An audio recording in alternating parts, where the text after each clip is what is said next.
ദൈവം നൽകിയ അനുഗ്രഹമാണ് കുടുംബം. മാതാപിതാക്കളാണ് കുടുംബത്തിന്റെ നെടുന്തൂണ്. കുടുംബത്തിന്റെ ഐക്യമാണ് ആ കുടുംബത്തിന്റെ ഉയർച്ച. നിങ്ങൾ ചിന്തിച്ചിട്ടുണ്ടോ, ഈ കുറഞ്ഞ കാലത്തെ ജീവിതം പരസ്പരം വിമർശിച്ചിട്ട് എന്ത് കാര്യം? വിമർശിക്കും തോറും കുടുംബങ്ങളിൽ വാശിയും വൈരാഗ്യവും കൂടി വരുന്നു. തിരിച്ചു വരാത്ത ഈ ലോകത്ത് വിഡ്ഢികളാകാതെയുള്ള ജീവിതം സന്തോഷത്തിലാകണം. ഒരു ദിവസത്തെ ജീവിതം പോയാൽ അത് നഷ്ടം തന്നെയാണ്. പരസ്പരം സ്നേഹമില്ലാത്ത വീടുകളിൽ ഐശ്വര്യമുണ്ടാകില്ല. അനുജൻ, ജ്യേഷ്ഠൻ, പെങ്ങൾ, മാതാപിതാക്കൾ, അതൊക്കെ ഓരോ ബന്ധങ്ങളാണ്. ഒരുമിച്ച് നിന്ന് ഒരു കുടുംബത്തെ എങ്ങനെ ഉയർത്താമെന്നാണ് നമ്മൾ ചിന്തിക്കേണ്ടത്. എല്ലാവരെയും ഒരുമിപ്പിക്കാനുള്ള മനസ്സാണ് ആദ്യം നമുക്ക് വേണ്ടത്. ഒരു വാക്ക് മതിയാകും ഒരു കുടുംബം ചിന്നിച്ചിതറാൻ. അയൽവാസികളുടെ ഇടയിൽ കോമാളി ജീവിതം നയിക്കാൻ, മറ്റുള്ളവരുടെ മുമ്പിൽ ചിരിപ്പിക്കാൻ അവസരം കൊടുക്കാതിരിക്കുക. ഒരു കുടുംബത്തെ ഉന്നതിയിലേക്ക് എത്തിക്കുന്നതും താഴ്ത്തുന്നതും ആ കുടുംബ വ്യക്തികളുടെ സ്വഭാവമനുസരിച്ചായിരിക്കും. നമ്മൾ കുടുംബത്തിലെ വ്യക്തികളെ കുറ്റപ്പെടുത്തുന്നതിന് പകരം സമാധാനിപ്പിക്കുക. അനുജന്റെ ഭാഗത്തു നിന്ന് ചിന്തിക്കുക, ജ്യേഷ്ഠന്റെ ഭാഗത്തു നിന്ന് ചിന്തിക്കുക.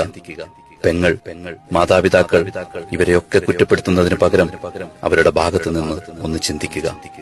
കുടുംബത്തിലെ ഓരോ വ്യക്തികളെ കുറിച്ച് പഠിക്കുക, മനസ്സിലാക്കുക. പുഞ്ചിരിച്ചുകൊണ്ട് മാത്രമേ പെരുമാറാവൂ.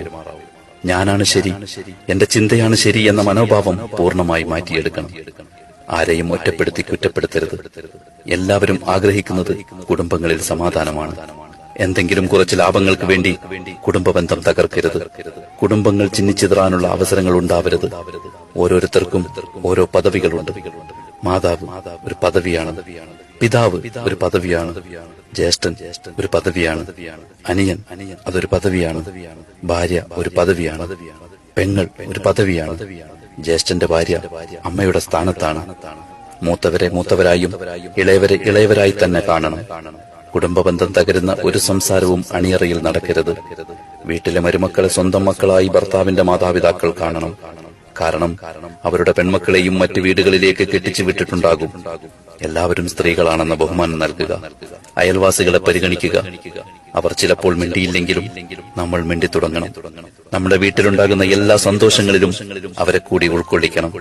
നല്ല മാറ്റങ്ങളും നല്ല ചിന്തകളും. പഴകി ദ്രവിച്ച ചിന്തകളെ ഒഴിവാക്കൂ. പുതിയ ചിന്തയിലേക്കുള്ള പുതിയ മനുഷ്യനാകുക. മാറ്റങ്ങൾ ചിന്തയിൽ നിന്നും കടന്നു വരട്ടെ.